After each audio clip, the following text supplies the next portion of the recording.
আসসালামু আলাইকুম ওয়া রাহমাতুল্লাহি ওয়া বারাকাতুহু। আলহামদুলিল্লাহি রাব্বিল আলামিন ওয়াস সালাতু ওয়াস সালামু আলা রাসূলিহি মুহাম্মদ ওয়া আলা আলিহি ওয়া আসহাবিহি আজমাইন। আম্মা বা'দ, ফাআউযু বিল্লাহি মিনাশ শাইতানির রাজীম। বিসমিল্লাহির রাহমানির রহিম। আলহামদুলিল্লাহ, আল্লাহ তাআলার কাছে হাজার কোটি শুকরিয়া জানাই যে আল্লাহ তাআলা আমাদেরকে আল্লাহ তাআলার বাণী এবং আল্লাহ তাআলার কালাম শেখার জন্য একটি সুন্দর প্রতিষ্ঠানে একসাথে হওয়ার তৌফিক দান করেছেন। আমরা বর্তমানে দ্বিতীয় অধ্যায় যুক্ত অক্ষর অর্থাৎ মুরাক্কাব অধ্যায়ে আছি। এখানে আমরা প্রথমেই বলেছিলাম যে দুটি নকশার মাধ্যমে আমরা সম্পূর্ণ যুক্ত অক্ষর আহ শিখতে পারবো ইনশাল্লাহ।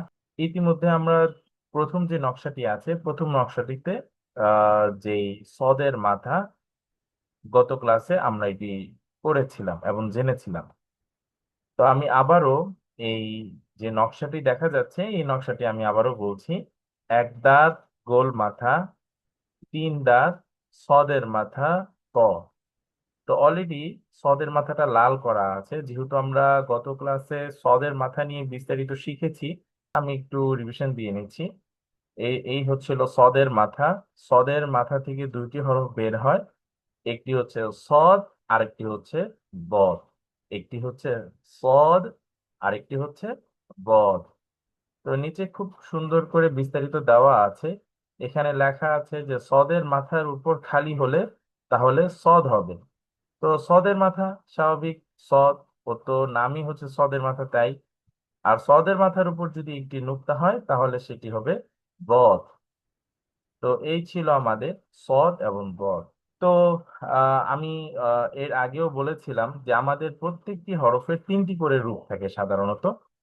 তো সদের এই হচ্ছিল মূল অবস্থা, মানে মূল হরফ। তো সদের শুরুর অবস্থা শুরুতে ওইরকম হয়, মাঝের অবস্থা ওইরকম হয়, শেষের অবস্থা ঠিক আহ এরকমই হয়, মানে তার মূল যে ফর্ম, আসল যে রূপটা নিয়ে সে আসে, তিনটি একত্রে আসলে সদ, সদ, সদ, এরকম ঠিক তার রূপটা হয়। বদের ক্ষেত্রেও বদের শুরুর অবস্থা, মাঝের অবস্থা এবং শেষের অবস্থা, আর তিনটি একত্রে আসলে বদ, বদ, বদ। এই হলো আমাদের তিনটি রূপ। আলহামদুলিল্লাহ, ইতিমধ্যে আমরা যুক্ত বর্ণের প্রথম নকশা সদের মাথা সম্পর্কে বিস্তারিত শিখেছি। ইনশাআল্লাহ আগামী ক্লাসে আমরা পর মাথা সম্পর্কে বিস্তারিত শিখবো। তো সবাইকে ধন্যবাদ। আসসালামু আলাইকুম রহমতুল্লাহ। আসসালামু আলাইকুম রহমতুল্লাহি ওয়া আলহামদুলিল্লাহি ওয়াহদা সলাতু ওয়াসসালামু আলা রাসূলিল্লাহ মান লা নাবিয়্যা বা'দা ওয়া আলা আলিহি ওয়া সাহবিহি আজমাইন আম্মা বা'দ। আউযু বিল্লাহি মিনাশ শাইতানির রাজীম। বিসমিল্লাহির রহমানির রহিম। রব্বি ইশরাহ লি সাদরি ওয়া ইয়াসসির লি আমরি ওয়াহলুল উকদাতাম মিন লিসানি ইয়াফকাহু কাওলি। রব্বি জিদনি ইলমা, রব্বি জিদনি ইলমা, রব্বি জিদনি ইলমা। ওয়া লাকাদ ইয়াসসারনাল কুরআনা লিয-যিকর ফাহাল মিন মুদ্দাক্কির। মহান আল্লাহ সুবহানাহু তাবারাক ওয়া তাআলার কাছে অজস্র লক্ষ কোটি শুকরিয়া জ্ঞাপন করছি এই জন্য যে তিনি আমাদের সবাইকে কোরআনের আলো ফাউন্ডেশন কর্তৃক আয়োজিত যে চমৎকার যে আমাদের যে ক্লাসটি, কোরআনিক ল্যাঙ্গুয়েজ, শব্দের শব্দে কোরআনের ভাষা শিক্ষা কোর্স, আপনাদেরকে সবাইকে স্বাগতম জানাচ্ছি আর অংশগ্রহণ করতে পারছি এই জন্য বলছি আলহামদুলিল্লাহ। তো আমরা গত ক্লাসে আহ, যেটা পড়েছিলাম, আমরা সূরা করিয়া পড়েছিলাম গত মঙ্গলবার। তো আজকে আমরা যেটা পড়বো সেটি হচ্ছে সূরা বালাদ। আমরা গত ক্লাসে আমরা সূরা বালাদের প্রায় অর্ধেক পর্যন্ত পড়েছিলাম। তো আজকে আমরা সূরা বালাদের 90 নম্বর সূরা 13 থেকে 20টি আয়াত আমরা পাঠ করব এবং সেখানে আমরা টোটাল 13টি নতুন শব্দ পাবো। সেই 13টি নতুন শব্দ সম্পর্কে আজকে আমরা জানবো ইনশাআল্লাহ। তো প্রথমেই আমরা সূরা বালাদের এই যে আয়াতগুলো আছে, 13 থেকে 20 নম্বর আয়াত, সেই আয়াতগুলো আমরা একটু পড়বো। أعوذ بالله من الشيطان الرجيم. بسم الله الرحمن الرحيم. فك رقبة أو إطعام في يوم ذي مسغبة يتيما ذا مقربة أو مسكينا ذا متربة ثم كان من الذين آمنوا وتواصوا بالصبر وتواصوا بالمرحمة أولئك أصحاب الميمنة والذين كفروا بآياتنا هم أصحاب المشأمة عليهم نار عليهم نار مؤصدة صدق الله العلي العظيم আমরা চলে যাচ্ছি আহ এখানে আমরা একটু বলে নেই এই সূরা বালাদের আমরা হচ্ছে 13 থেকে 20 নম্বর আয়াতে যে আয়াতগুলো পাঠ করব সেই আয়াতগুলোর মধ্যে গুরুত্বপূর্ণ একটি বিষয় আলোচনা করা হয়েছে। সেখানে আমরা যখন অভাবে থাকি, সেই অভাবের সময় আমরা কিন্তু অনেকে দান করতে পারি না। আমার কাছে টাকা নাই, অর্থ নাই, তাহলে আমি কেন দান করব? এরকম একটা মানসিকতা আমাদের ভেতর কাজ করে। তো আল্লাহ সুবহানাহু ওয়া তাআলা আমাদেরকে জানান দিচ্ছেন যে আল্লাহ সুবহানাহু ওয়া তাআলার পক্ষ থেকে যে রিজিক আসে, সেই রিজিকটা অল্প হোক কম হোক, সেখান থেকে কিছুটা হলেও মানুষদের জন্য ব্যয় করা। বিশেষ করে কেউ যখন আপনার কাছে হাত পেতে বসে, সে তার লজ্জাকে উপেক্ষা করে যখন আপনার কাছে হাতটা পেতে বসে, তাকে আপনি সাহায্য করবেন। মানে এখানে যে শব্দটি আল্লাহ সুবহানাহু ওয়া তাআলা ব্যবহার করেছেন, এই তো আম, খাদ্য। সাধারণত মানুষ টাকা পয়সা দিয়ে সে খাদ্য কিনে নিজের জন্য, নিজের পরিবারের জন্য সে আহ অর্থ খরচ করে, অর্থ ব্যয় করে। তো এখানে একটা গুরুত্বপূর্ণ বিষয় হচ্ছে যে আমরা যখন আমাদের অভাব থাকবে, সেই অভাবের সময় আমরা কি করবো? মানুষদেরকে খাদ্য খাওয়াবো, খাদ্য দিব। তারপর হচ্ছে ইয়াতীমান যা মাকরাবা, নিকট আত্মীয়দের বন্ধনে তাকে, এতিমদেরকে আমরা কি করবো? আমরা আমাদের বন্ধনে আবদ্ধ করে রাখবো। আও মিসকিনান যা মাতরাবা, অথবা ধুলায় লুটানো কোনো দরিদ্র ব্যক্তিকেও আমরা কি করব? আমরা কখনো তাদেরকে ফিরিয়ে দিব না। তাদেরকেও আমরা কি করব? আমাদের বন্ধনে আবদ্ধ করে রাখবো। তারা যখন তাদের যখন অবস্থা শোচনীয় থাকবে, তাদেরকে আমরা সাহায্য করবো আমাদের অবস্থান থেকে। তারপর যারা ইমানদার, এটা আমরা সূরা আসরে পড়েছি, সুম্মা কানা মিনাল্লাযিনা আমানু ওয়া তাওয়াসাউ বিস-সাবর। যারা ইমানদার তারা কি করবে? তারা হচ্ছে গিয়ে ধৈর্যের উপদেশ দিবে, একে অপরকে ধৈর্যের উপদেশ দিবে, এবং দয়ার মাধ্যমে তারা কি করবে? তারা একে অপরকে তারা নিজেদেরকে আপনার হচ্ছে ধরে রাখবে। উলাইকা আসহাবুল মাইমানা। আর এই সমস্ত বৈশিষ্ট্য যাদের যাদের ভেতর থাকবে, যে সকল মুমিনদের ভেতর থাকবে, তারা হচ্ছে মূলত ডানপন্থী লোক বা সফল লোক। ওয়াল্লাযিনা কাফারু বিআয়াতিনা হুম আসহাবুল মাশআমা। আর যারা আল্লাহর আয়াতকে অস্বীকার করে, তারা হচ্ছে মূলত বামপন্থী বামপন্থী বা অসফল লোক। তো আমরা এখন চলে যাচ্ছি শব্দে শব্দে। আরবিতে যেটা আছে ফাক্কু রকবা। ফাক্কু ফাক্কু মানে মুক্ত করা বা ছড়ানো, মানে ছাড়িয়ে নেওয়া বা ছাড়ানো। আর রকবা মানে ঘাড় বা দাস। ফাক্কু রকবা মুক্ত করা দাস, মুক্ত করা দাস। এটা সহজ অর্থ মুক্ত করা দাস। তো আরবিতে ফাক্কুন, ফাক্কুন শব্দটির অর্থ হচ্ছে মুক্ত করা বা ছাড়ানো। আরবিতে এই ফাক্কুন নিজেই হচ্ছে মাসদার, যেটা অর্থ হচ্ছে আপনার আহ আপনার হল খুলে দেওয়া বা ছাড়িয়ে নেওয়া বা মুক্ত করা। আপনার খুলে দেওয়া, ছাড়িয়ে নেওয়া বা মুক্ত করা বা আলাদা করা, এটা হচ্ছে ফাক্কুনের অর্থ। তারপর হচ্ছে রকবা। রকবা অর্থ হচ্ছে দাস। রকবা, রকবা শব্দটির অর্থ হচ্ছে হলো দাস। এখন আরবিতে রকবুন শব্দ থেকে এখানে রকবা হয়েছে। আরবিতে রকবুন শব্দ অর্থ ঘাড়, দাস, পর্যবেক্ষণ করা। এই শব্দগুলো আপনার এই রকবুন হিসেবে ব্যবহার করা হয়।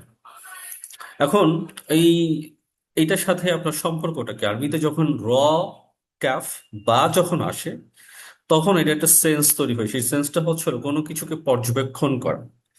তো দেখবেন যারা প্রাইম মিনিস্টার হয় বা রাষ্ট্রপতি হয় বা বিশেষ কোনো গুরুত্বপূর্ণ ব্যক্তি যখন কোনো মঞ্চে যখন তিনি উপবিষ্ট যখন হন, তখন দেখবেন যে আপনার যারা আপনার হচ্ছে গিয়ে প্রশাসনের লোক, তারা কিন্তু ঘাড় উঁচু করে তারা কিন্তু টহল দেয়।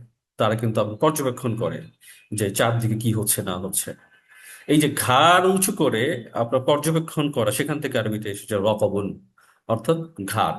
রকবুন অর্থ ঘাট, আবার রকবুন অর্থ দাস। দাসের মিনিংটা এটা পরবর্তীতে অ্যাড করা হয়। অর্থাৎ আহ ঘাড়কে তারা তুলনা করে একটা একটা আহ, শরীরের একটা গুরুত্বপূর্ণ একটা অংশ। এবং ঘাড় কেন বলা হয়, এটা সাধারণত আপনার হচ্ছে প্রাচীন আরবে যে সকল লোকেরা দাস হিসেবে তারা বিবেচিত হতো, তাদের গলায় হচ্ছে বেড়ি পরানো হতো, গলায় শিকল পরানো হতো গলায়। এবং আপনার হচ্ছে এই শিকল পরানোর পর পরবর্তীতে আপনার হচ্ছে আরবদের কাছে এই যারা দাস হিসেবে যারা প্রচলিত হবে, তখন এই শিকলের ব্যাপারটা আস্তে আস্তে উঠে যায়। এবং তাদেরকে কি করানো হতো, তাদেরকে এমন নিয়মে, এমন অনুশাসনে, এমন প্যাটার্ন তাদেরকে ফেলা হতো, তারা তার যে তিনি তিনি যার অধীনে তিনি দাসত্ব করছেন তার কথার বাহিরে এক পাও চলা যাবে না, নড়া যাবে না। এবং আপনার হচ্ছে মানে উনি যা বলেছেন তাকে তার মতো করে তাকে চলতে হবে। এই যে আপনার কোন একটা অনুশাসনের ভেতরে রেখে তাকে যা ইচ্ছে তা করানো, এই ক্ষেত্রে এই শব্দটি এসেছে যে আপনার হচ্ছে দাস। অর্থাৎ ওই ঘাড় থেকে দাসের ব্যাপারটা তখন পরবর্তীতে এসেছে। তাহলে এই যে এটা অর্থ হচ্ছে পর্যবেক্ষণ করা, এটা কেন পর্যবেক্ষণ করা? এই যে আমরা আরবিতে বলি মুরাকাবা, আমাদের প্রতি বৃহস্পতিবার দিন আমরা হচ্ছে মুরাকাবা প্র্যাকটিস করি। এই মুরাকাবার একটি অর্থ হচ্ছে পর্যবেক্ষণ করা, যেটার পারিভাষিক ভাবে হচ্ছে হলো আল্লাহ সুবহানাহু ওয়া তাআলা তিনি আমাকে দেখছেন, আমি তার আহ, তার দৃষ্টির মাঝে আমি রয়েছি। এই জিনিসটি হচ্ছে হলো নিজের ভেতর আপনার হচ্ছে গিয়ে সবসময় আপনার হলো চালু রাখা, যে আল্লাহ সুবহানাহু ওয়া তাআলা তিনি আমাকে সর্বদা সর্বাবস্থা তিনি আমাকে দেখছেন। এবং এই উপলব্ধিটা আমরা কি করি, আমরা কোরআন চর্চা, কোরআন তেলাওয়াত এবং কোরআনকে গভীরভাবে অধ্যয়ন এবং সেটার ভেতরে যখন প্রবেশ করি, সেই উপলব্ধিটা তখন আমাদের ভেতরে আরো বেশি আপনার স্ট্রং হয়, জাগ্রত হয়। এই জন্য আরবিতে এই রকবন থেকে হচ্ছে মুরাকাবা। যে আমরা যে মুরাকাবা বলি, মুরাকাবা শব্দটির মূল যে আরবি হরফ বা মাদ্দা, এটা হচ্ছে র, কফ, বা। তাহলে সহজ অর্থ, রকাবা মানে হচ্ছিল দাস বা ঘাড়। আও ইতআমুন ফি ইয়াউমিন জি মাসগাবা। আও, আও মানে অথবা, আও মানে অথবা, ইতআম, ইতআম মানে খাদ্য, এটা আমরা পড়েছি। ইতআম মানে খাদ্য বা খাদ্য দান করা। ফি, ফি মানে মধ্যে। ইয়াউম, ইয়াউম মানে একদিন। জি, জি মানে যার অথবা যে। এবং মাস গবা, মাসগবা অর্থ হচ্ছে ক্ষুধা বা দুর্ভিক্ষ, চরম অভাব, মাসগবা। তো আরবিতে মাসগবা শব্দটির আপনার আর এক্সট্রা কিছু আপনার জানার প্রয়োজন নাই, সিম্পল। মাসগবা মানে হচ্ছে হলো চরম ক্ষুধা, দারিদ্রতা, দারিদ্রতার একদম চূড়ান্ত পর্যায়ে যেটাকে বলা হয়। তো আপনার এই দারিদ্রতার চূড়ান্ত পর্যায়ে আসলেও কি করা, মানুষদেরকে খাবার খাওয়ানো, খাদ্য খাওয়ানো। আপনি আপনার অবস্থান থেকে আপনি মানুষকে খাদ্য খাওয়াবেন। এখন তাহলে যারা মানুষের কাছে ভিক্ষা করে, এখন ভিক্ষা তো অনুৎসাহিত করা হয়েছে, যারা মানুষের কাছে হাত পাতে, তাহলে সেই যদি ভিক্ষা করে তাহলে সে মানুষকে সে দান করবে কিভাবে? তাহলে এই ভিক্ষার তো এই আপনার ভিক্ষা করার যে আপনার এইটা তো আসলে আহ, আহ, মুসলিম কখনো আপনার ভিক্ষার আপনার হচ্ছে এই যে কার্যক্রমে সে কখনো সম্পৃক্ত হতে পারে না। যে সকল মুসলিম ভাইরা তারা হচ্ছেন ভিক্ষার সাথে তারা হচ্ছে কি সম্পৃক্ত, রাস্তায় যাদেরকে আমরা দেখি, যদিও এটার অধিকাংশই হচ্ছে হলো একটা ব্যবসা বা একটা বাণিজ্যের রূপান্তর আপনার রূপ ধারণ করেছে। আহ, তারপরও কেউ যদি আপনার কাছে হাত পেতে বসে, আপনি চেষ্টা করবেন আপনার অবস্থান থেকে তাকে সাহায্য করার, হেল্প করার। তো আমরা চলে যাই ইয়াতিমান। এই আপনার হচ্ছে এই যে জি, আমরা এই নতুন যে শব্দটা আমরা শিখেছি, এই যে আপনার জি, জি মানে যার অথবা যে। এই জি শব্দটি হচ্ছে হচ্ছে ওটা হচ্ছে হলো আপনার বহু বচন। তো যেটা অর্থ হলো যার, অধিকারী বা যে। তাহলে এই জি এর আপনার এক বচন কি, জির এক বচন হচ্ছে হলো যা, জাল আলিফ জবর যা। তাহলে যখন আপনার যা অর্থ আসবে তখন অর্থ হবে এক বচন, আর যখন আপনার জি অর্থ হবে তখন অর্থ হয়ে যাবে বহু বচন। অর্থ কি, যার বা অধিকারী বা যে, অর্থাৎ যাদের অধিকারে আছে, যাদের অধিকারে আছে। তাও ইতাম অথবা খাবার খাওয়ানো, ফি মধ্যে ইয়াউম, ইয়াউম মানে সেদিন। জি, জি যেহেতু বহু বচন, তার মাস গবা, তার মানে কি, অর্থাৎ যে ব্যক্তি যার অধীনে থাকবে, অর্থাৎ আল্লাহ সুবহানাহু ওয়া তাআলা আপনাকে কোনো একটা অবস্থানের মধ্যে দিয়ে দিয়েছে, আপনি এটা খারাপ অবস্থানের মধ্যে দিয়ে যাচ্ছেন। তাহলে এইটা একবার দুইবার হবে না, এটা আপনার বারবার ওইটা হইতে পারে, আপনার খারাপ সময় আপনার বারবার আসতে পারে। তাহলে এই খারাপ সময় আসা মানে এইটা না যে আমি থেমে যাব, আমার অবস্থান থেকে মানুষকে আমি খাদ্য খাওয়াবো, মানুষদেরকে আমি দান করবো। তাহলে জি অর্থ কি? যার বা অধিকারী বা যে। ইয়াতিম মানে যা মা করাবা, ইয়াতিম মানে হচ্ছে এতিমকে, যা যা মানে যার বা অধিকারী, মা করাবা মানে নিকট আত্মীয়। অর্থাৎ আমার অবস্থা যখন খারাপ যখন থাকবে, শুধু আমি ইয়াতিম, আমি শুধু মানে মানে এটা এরকম না যে আমি শুধু দানই করবো না, বরং ইয়াতিম যারা থাকবে এদেরকে আমি কি করব, এদের নিকট আত্মীয় হিসেবে যারা থাকবে, ইয়াতিম হিসেবে যারা থাকবে, এদেরকে আমি আরো এদের কাছে টানবো। তার ইয়াতিমা, এতিমকে যা, একটু আগে আলোচনা করেছি, যা শব্দটি হচ্ছে এক বচন, আর যা থেকে জি, জি মানে হচ্ছে হলো সিম্পল, যার অধিকারী অর্থ, ওইটা হচ্ছে বহু বচন। মাকরবা অর্থ হচ্ছে নিকট আত্মীয়, মাকরবা অর্থ হচ্ছে নিকট আত্মীয়। তাহলে আরবিতে যা, যা শব্দটি এক বচন এবং জি হচ্ছে বহু বচন, অর্থ যার বা অধিকারী বা যে। মাকরবা, মাকরবা শব্দটির অর্থ হচ্ছে নিকট আত্মীয় বা আত্মীয়তার সম্পর্ক। তাহলে এই মাকরবা শব্দটি এসেছে আরবি করুবা থেকে, করুবা। তা করুবা অর্থ কি? কাছাকাছি হওয়া, কাছে হওয়া, কাছে থাকা, নিকট হওয়া, ঘনিষ্ঠ হওয়া, এটাকে আরবিতে বলা হয় করুব। তাহলে যখন কেউ কাছাকাছি হয়, যখন কেউ ঘনিষ্ঠ হয়, তখন এটাকে আরবিতে বলা হয় মাকরাবা। তাহলে এখানে বলা কি উদ্দেশ্য? ইয়াতিমান দা মাকরাবা, অর্থাৎ ইয়াতিম দেখে কি করতে হবে? আপনার ইয়াতিম হিসেবে যারা থাকবে তাদেরকে নিকট আত্মীয়তার সম্পর্ক হিসেবে তাদেরকে অনেক বেশি তাদের কাছে টানতে হবে। নর্মালি কি হয় যখন কেউ ইয়াতিম হয়ে যায়, ইয়াতিম বলতে যাদের কোনো গার্ডিয়ান থাকে না, মানে হচ্ছে পিতা থাকে না, পিতা ইন্তেকাল করেন, তো আপনার এই পিতার দায়িত্ব হিসেবে কে নিবে? তখন কোনো পুরুষ মানুষ এগিয়ে আসে না যে সন্তান দায়িত্বটা আমি নিয়ে নেই। ইভেন দেখা যাচ্ছে গিয়ে তাদের যে সম্পদ থাকে, পারলে হচ্ছে এই সম্পদগুলোকে তারা অন্যায়ভাবে তারা ভোগ করা শুরু করে, বিশেষ করে চাচারা বা এদের উপরে যারা আপনার মানে প্রভাবশালী আত্মীয় স্বজন যারা থাকে, অথবা কোনো লোকেরা যখন থাকে, তারা তাদের সম্পদকে তারা অন্যায়ভাবে তারা কি করে, তারা হচ্ছে গ্রাস করে ফেলে। তো যেটা কখনোই সমীচীন নয়। তাহলে ইয়াতিমান যা মাকরাবা অর্থ কি দাঁড়াচ্ছে? ইয়াতিমদেরকে যারা তার অধিকারী হিসেবে আছে, মাকরাবা নিকট আত্মীয় হিসেবে তাকে কি করে, এদের কাছে টানা। আও মিসকিনান যা মাতরাবা, আও অথবা মিসকিনান, মিসকিন মানে দরিদ্র, মিসকিন মানে দরিদ্র। আর আপনার এই যে আমরা যে অসহায় বলি, এইটা হচ্ছে এই মিসকিন বা অসহায় বা দরিদ্র। আর আর আপনার হচ্ছে আহ যা, যা মানে হচ্ছে হলো, এই মতো আমরা পড়েছি, যার বা অধিকারী। আর মাত্রবা মানে হচ্ছে আপনার ধুলায় লুটানো, অর্থাৎ এমন ব্যক্তি যার মানে যে কিনা নিঃস্ব, যার কিনা কিচ্ছু নাই, তো এইটাকে আরবিতে বলা হয় মিসকিন। অর্থাৎ এমন অবস্থা যে কিনা মাটিতে থাকে, মাটিতে ঘুমিয়ে থাকে, মাটিতে লুটিয়ে থাকে, মাটিতে শুয়ে থাকে, যার কোনো আশ্রয়ও নাই। এদেরকেও কি করা, এদেরকেও আপনার নিজের বন্ধনে এদেরকে আবদ্ধ করে রাখবেন, এদের কখনো আপনি মানে দূরে ঠেলে দিবেন না। তো আপনার এই, এই যে মিসকিন এবং ফকির, এই ফকির মিসকিন মেইন যে পার্থক্যটা হচ্ছে, মিসকিন বলতে বোঝায় এমন মানে ব্যক্তি যার কিনা কিচ্ছু নাই, একদম অসহায়। অসহায় বলতে তার সম্পদ, ধন সম্পদ, জমি জমা কিচ্ছু নাই। অনেক ক্ষেত্রে স্ত্রী, আপনার আপনার সন্তান এসবও থাকে না, এতটা নিঃস্ব, অনেক ইন্তেকাল করেন, চলে যায়। তো আপনার হচ্ছে এটাকে বলা হয়, আরবিতে বলা হয় মিসকিন। আর আপনার ফকির, ফকির বলা হয় হচ্ছে হলো আপনার যারা কিনা আপনার মিসকিনের চেয়ে এটা উপরের স্তরে। ফকির মানে হচ্ছে দরিদ্র, কিন্তু ফকির বলতে বোঝায় যারা হচ্ছে অভাবী, হ্যাঁ, যাদের আপনার অভাব আছে। তো যদি আমাদের ভেতর যদি কারো অভাব থাকে, সেও কিন্তু ফকির, আরবি টার্মস অনুযায়ী সে কিন্তু ফকির। আর ফকিরের চেয়েও নিচের স্তরে যেটা, সেটা হলো আপনার মিসকিন। তো আরবিতে আও, এটা আমাদের কাছে নতুন শব্দ আও। তো আমরা ওয়াও মানে ওয়াও জবর এটা মানে আমরা জানি, যেটা অর্থ হচ্ছে অথ, মানে আপনার হচ্ছে এবং। আর কিছু ক্ষেত্রে কসম বা শপথের মিনিং দেয়। আর তার আগে যদি আলিফ জবর আ আসে মানে আও, তো এটা অর্থ হয়ে যাবে অথবা। আ অর্থ কি? অথবা। মাতরবা, তো মাতরবা শব্দটি এসেছে আরবি তুরাব থেকে, তুরাব। মাতরবা শব্দটি কোত্থেকে এসেছে? আরবি তুরাব থেকে। তা তুরাব মানে হচ্ছিল মাটি। তো আরবিতে মাটিতে, মাটিকে আরবিতে বলা হয় তুরাব।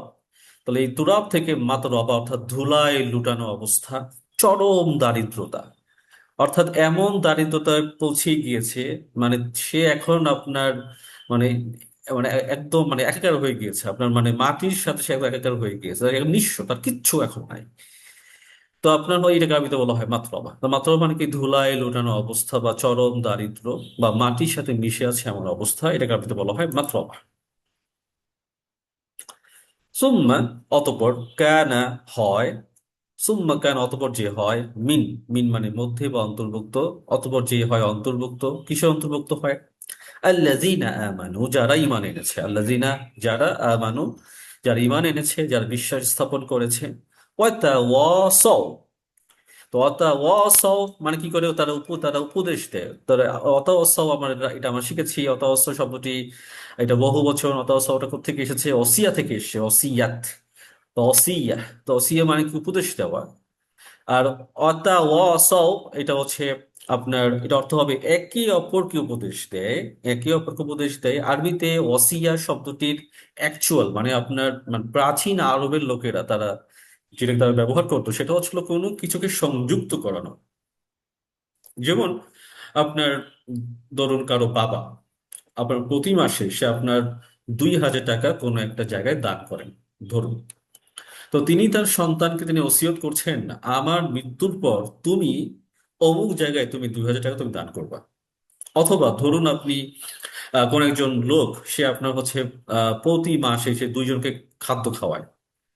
তো তার মৃত্যুর আগে হোক বা মৃত্যুর পরে হোক, তার যে পরবর্তী যারা আছেন সন্তানদেরকে বা স্ত্রীদেরকে তিনি ওসিয়ত করছেন, আমার মৃত্যুর পর তুমি যে কোনো 2 জন লোকে তুমি অবশ্যই তুমি খাওয়াবা।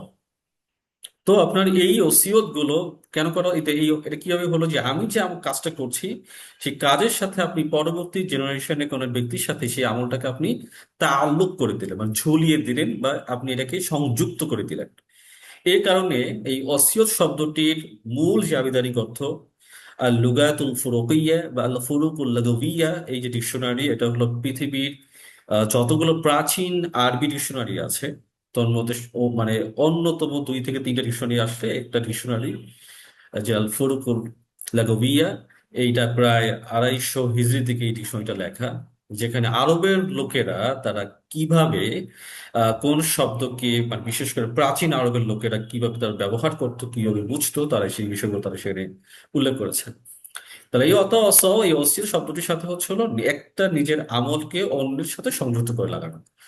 তাহলে আমি যদি অর্থটি এভাবে করে করতেই পারি, অত অস, তো তারা উপদেশ দেয়, তারা সংযুক্ত করে, কিসে কাকে সংযুক্ত করে, বিশ্বর ধৈর্যের মাধ্যমে তারা কি করে, তারা একে অপরকে সংযুক্ত করে, মানে একে অপরকে তারা কি করে, তারা নিজেদেরকে তারা একত্র করে ফেলে। অতাওয়াসাও বিল মারহামা, তো অতাওয়াসাও অলরেডি এটা আলোচনা করেছি, বিল মারহামা। বিল মারহামা অর্থ হচ্ছে দয়ার মাধ্যমে বা করুণার মাধ্যমে, বিল মারহামা দয়ার মাধ্যমে বা করুণার মাধ্যমে। তাহলে বিল বিল মারহামা অর্থ হচ্ছে দয়া, মানে দয়ার মাধ্যম বা করুণার মাধ্যম বা সহানুভূতির মাধ্যম। আর রহমা শব্দটির অর্থ হচ্ছিল দয়া, করুণা বা সহানুভূতি। রহমা শব্দটির অর্থ হচ্ছিল দয়া, মানে অর্থাৎ বিল মারহামা শব্দটি কোথা থেকে এসেছে, রহমা থেকে এসেছে, এটা আমরা সবাই জানি রহমা অর্থ কি। কিন্তু এই রহমা থেকে যে মারহামা এসেছে এটা আমরা কি জানি না, যার কারণে বিল মারহামা দয়ার মাধ্যমে। দয়া কেন, কারণ মারহামা শব্দটি রহমা থেকে এসেছে। উলাইকা আসহাবুল মাইমানা, উলাইকা সেই সমস্ত লোকেরা বা তারাই, আসহাব লোকেরা, মাইমানা তারা হচ্ছে ডানপন্থী। তাহলে সেই সকল লোকেরাই হচ্ছে কি, সেই সকল লোকেরাই হচ্ছে ডানপথী। তো এখানে নতুন শব্দ হচ্ছে উলাইকা। উলাইকা শব্দটি অর্থ হচ্ছে সেই সমস্ত লোকেরা বা তারা বা যারা, উলাইকা। মাইমানা শব্দটি এসেছে ইয়ামিন থেকে, ইয়ামিন মানে হচ্ছে ডান, ইয়ামিন মানে সৌভাগ্য বা সফল। এই ইয়ামিন থেকে হচ্ছে হলো মাইমানা, সৌভাগ্যবান, তো সুপ্রসন্ন লোক, ডানপন্থী লোকদেরকে বলা হচ্ছে মাইমানা। দা উলাইকা আসহাবুল মাইমানা, সেই সমস্ত লোকেরাই হচ্ছে সৌভাগ্যবান, সেই সমস্ত লোকেরাই হচ্ছে কি সফল, সেই সকল সমস্ত লোকেরাই হচ্ছে কি তারা ডানপন্থী অনুসারী। ওয়াল্লাযীনা কাফারু, ওয়াল্লাযীনা আর যারা কাফারু যারা অস্বীকার করেছে, কুফরি করেছে, বিআয়াতিনা, বিআয়াতিনা হচ্ছে আমার নির্দেশনা, হুম হুম মানে হচ্ছে তারা, আসহাব তারা হচ্ছে সেই সমস্ত লোকেরা কি, মাস আমাহ তারা হচ্ছে বামপন্থী। তাল্লাযীনা কাফারু আর যারা অস্বীকার করেছে বিআয়াতিনা আমার নির্দেশনাকে, হুম তারা, আসহাব তাই সেই সমস্ত লোকেরাই হচ্ছে মাস আমা, মাস আমা মানে হচ্ছে বামপন্থী, মানে অসফল। তো এখানে বিআয়াতিনা শব্দটাকে যদি ভেঙে ফেলি আমরা, বা যে বি, বি মানে ব্যাপারে বা মাধ্যমে, আয়াত শব্দটি অর্থ হচ্ছে নিদর্শন, আর না মানে হচ্ছিল আমার বা আমাদের। তো এখানে আয়াত শব্দটির আপনার হচ্ছে বহু বচন, এটা এক বচন হচ্ছিল আয়াত, আয়াত। তা এই আয়াত মানে কি, আয়াত মানে হচ্ছে আপনার হলো নিদর্শন বা চিহ্ন। তো আপনার এই পবিত্র কোরআনের যে এক একটি যে আয়াতকে আমরা আয়াত বলি, কেন আয়াত বলি, কারণ হচ্ছে এটার পিছনে অন্যতম কারণ হলো আল্লাহ সুবহানাহু ওয়া তাআলার প্রতিটি আয়াত হচ্ছে এক একটি নিদর্শন। যে কারো জন্য হেদায়েতের জন্য যথেষ্ট হচ্ছে কোরআনের এক একটি আয়াত, এক একটি ভার্স। এই কারণে আপনার আয়াত, কোরআনের প্রতিটি ভার্সকে আপনার বলা হয় আয়াত। তা বি মানে ব্যাপারে, আয়াত মানে নিদর্শন, না, না মানে আমরা জানি না মানে আমরা, কিন্তু যেহেতু নাটা হচ্ছে রয়্যাল প্রোনাউন, যার কারণে আমরা মিনিং করছি আমার বা আমি, তা আমি থেকে আমার। তা আমার নিদর্শনের ব্যাপারে আয়া। তারপর কি আসছে, আল মাশআমাহ, মাশআমা মানে হচ্ছে বামপন্থী। মাশআমা মানে কি, বামপন্থী। তাই মাশআমা শব্দটি এসেছে আরবিতে শামুন বা শুমুন, শামুন বা শুমুন থেকে, যেটা মিনিং হচ্ছে অশুভ বা দুর্ভাগ্য বা বাম দিক। এই যে কোনো কিছু অশুভ বা দুর্ভাগ্য, দুর্ভাগ্য বা বাম দিককে আরবিতে বলা হয় শামুন বা সুয়ুম বা শুমুন বলা হয়। তাহলে এখান থেকে এসেছে আরবিতে মাশআমা, মাশআমা মানে হচ্ছিল বামপন্থী বা অশুভ বা যারা দুর্ভাগ্য লোক যারা। ওয়াল্লাযীনা কাফারু বিআয়াতিনা আর যারা কুফরি করেছে আমার আয়াতসমূহকে, হুম আসহাব সেই সমস্ত লোকদের জন্য কি আল মাশআমা, মাশআমা মানে হচ্ছিল তারা দুর্ভাগ্যবান, তারা বামপন্থী লোক। আমরা এখন চলে যাব হচ্ছে কোরআন অধ্যয়নের গুরুত্ব, যেটি আমরা পবিত্র রমাদান মাসে আমরা আহ নামাজে যে সকল দোয়াগুলো পাঠ করি, আমরা যে দোয়াগুলো পাঠ করি, যে সূরাগুলো পাঠ করি, সেটা শেখার পর আমরা কোরআন অধ্যয়নের গুরুত্ব নিয়ে আমরা আলোচনা করেছিলাম। তো আমরা এখন আমাদের আহ যেটি হচ্ছে নামাজের রিলেটেড যে সকল সূরাগুলো আমরা পাঠ করেছি, এটা আমাদের আজকে সমাপ্ত হলো। এখন থেকে আমরা টপিক ভিত্তিক, টপিক বেসড আমরা ডিসকাশন করব কোরআনের বিভিন্ন বিষয়ের উপর। তো আমরা শুরু করছি কোরআন অধ্যয়নের গুরুত্ব এই পর্ব থেকে, যেখানে আমরা রমাদান মাসে খুবই দ্রুত আলোচনা করেছিলাম আপনাদেরকে কোরআনের গুরুত্ব বোঝানোর জন্য। আজকে এবার থেকে আমরা এই টপিক নিয়ে আলোচনা করবো, এবং এই টপিকটাকে আমরা আরো বেশি ডিটেইলস গিয়ে ইনশাআল্লাহ আমরা শেখার চেষ্টা করবো ইনশাআল্লাহ। তো আমার শুরুতেই যে সূরাটি আছে সূরা আলাকের 96 নম্বর সূরা, 1 থেকে 5 নম্বর আয়াত। তো আমি এবার পড়ছি। আউযু বিল্লাহি মিনাশ শাইতানির রাজীম।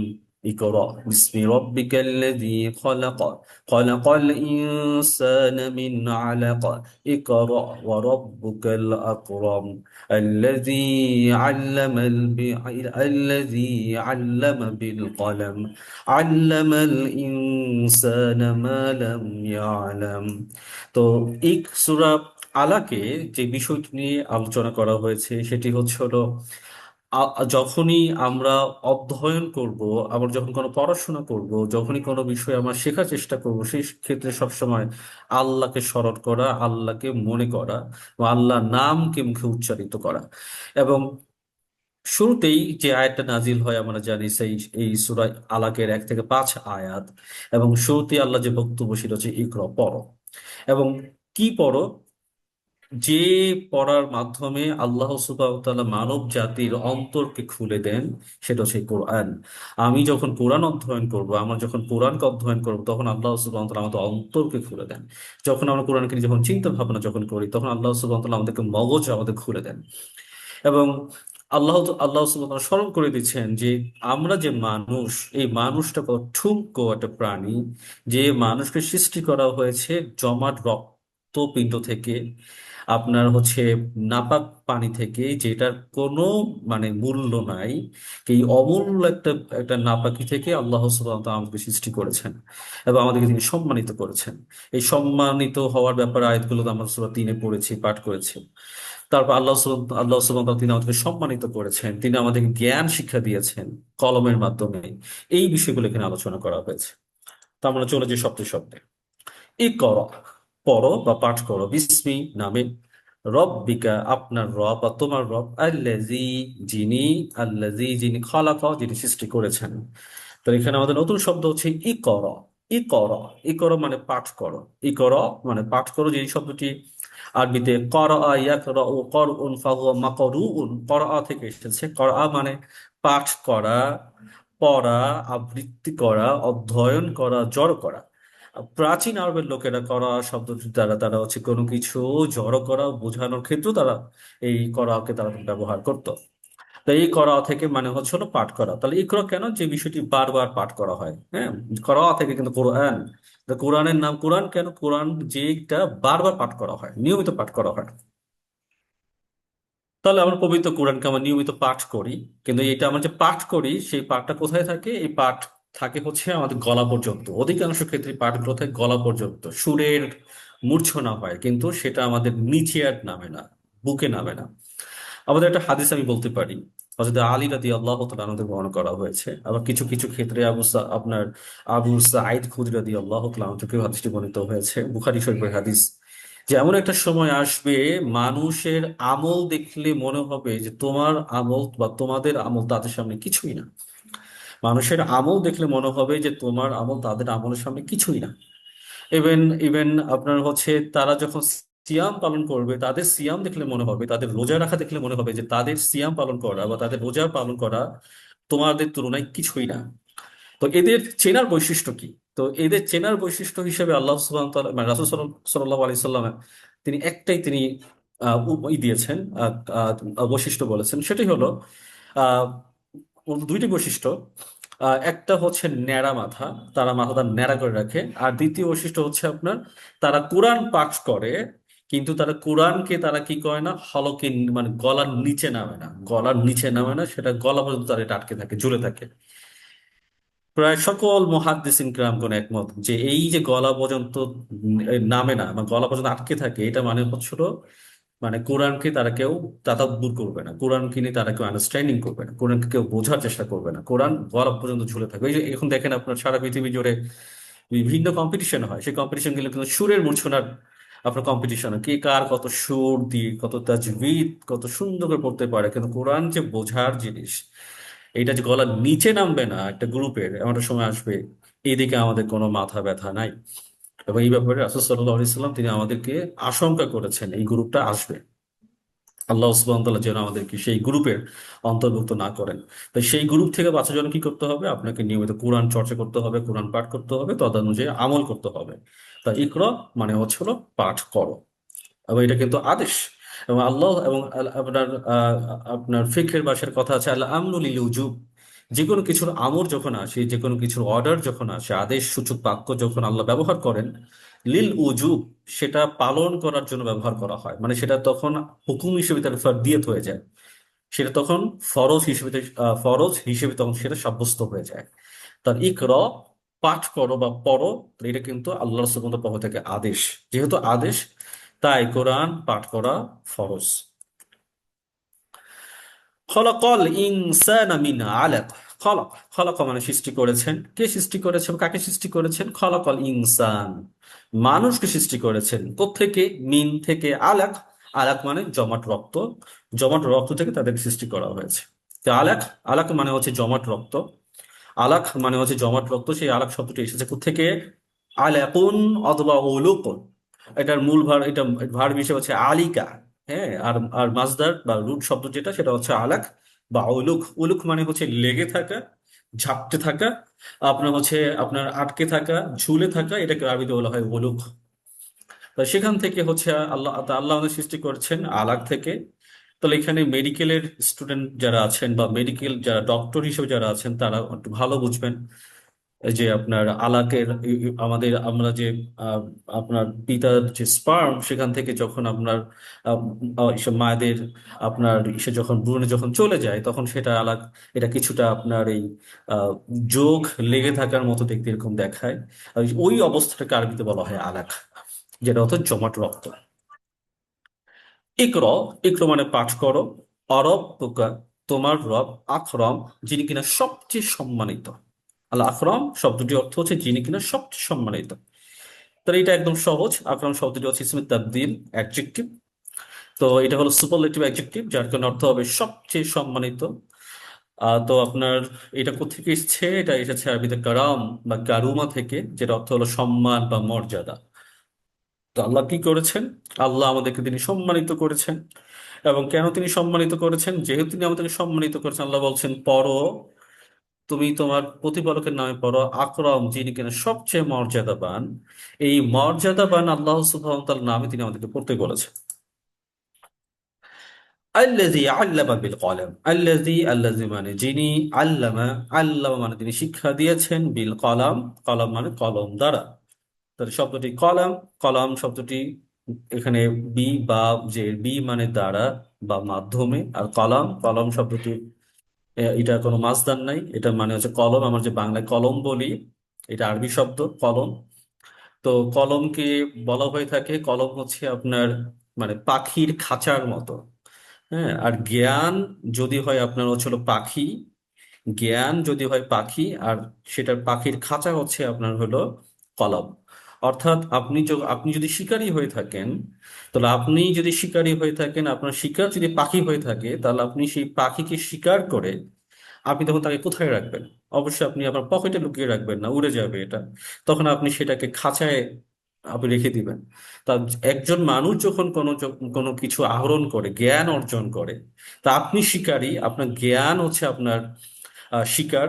তাই এটা ততক্ষণ পর্যন্ত আপনার এটা আপনার মস্তিষ্কে থাকে, আপনার জ্ঞানে থাকে, যতক্ষণ পর্যন্ত আপনি সেটাকে নোট করে রাখেন বা লিখে রাখেন। তো তো আপনার হচ্ছে হলো, তো আমরা যখন কোনো কিছু যখন লিখে রাখি, তো মূলত আমরা সেই জ্ঞানটাকে আমরা বন্দি করে ফেললাম। আমি আমার স্মৃতির পাতা থেকে এটাকে মুছে যেতে দিব না। এটাকে আমি নোট করে রাখলাম, আমি আমার মস্তিষ্কে এটাকে চিরস্থায়ী হিসেবে এটাকে লিখে দিলাম। তো আপনার হচ্ছে যার কারণে দেখবেন আমাদের আমাদের এই কোরআন আলো ফাউন্ডেশনের প্রতিটি লেসনে বা প্ল্যানে কিন্তু আপনার হচ্ছে প্রতিটি হোমওয়ার্কেই দেখবেন যে আপনার test 1, test 2, test 3, A and B, আমাদের কিন্তু সবসময় একটা প্র্যাকটিস থাকে। কারণ কি? কারণ নতুন যে শব্দগুলো আপনি শিখছেন, সেই শেখাটা যেন চিরস্থায়ীভাবে যেন আপনার মস্তিষ্কে যেন থেকে যায়। আমা তাওফিক ইল্লা বিল্লাহ। আল্লামাল ইনসানা মা লাম ইয়ালাম। আল্লামা, তিনি শিক্ষা দিয়েছেন। কাকে শিক্ষা দিয়েছেন? আল ইনসান, মানুষদেরকে শিক্ষা দিয়েছেন। মা, মা মানে যা, লাম মানে না, ইয়া আলাম যা সে জানতো না বা যা সে জানে না। অর্থাৎ যে ব্যক্তি সে যা কিছু জানে না, সেই ব্যাপারে আল্লাহ সুবহানাহু ওয়া তাআলা মানুষদেরকে শিক্ষা দিয়েছে। তো আজকের আলোচনা আমাদের এতটুকুই। সবাইকে ধন্যবাদ। সুবহানাক আল্লাহুম্মা বিহামদিকা আশহাদু আল্লা ইলাহা ইল্লা আনতা আস্তাগফিরুকা ওয়া আতুবু ইলাইক। আসসালামু আলাইকুম ওয়া রাহমাতুল্লাহ।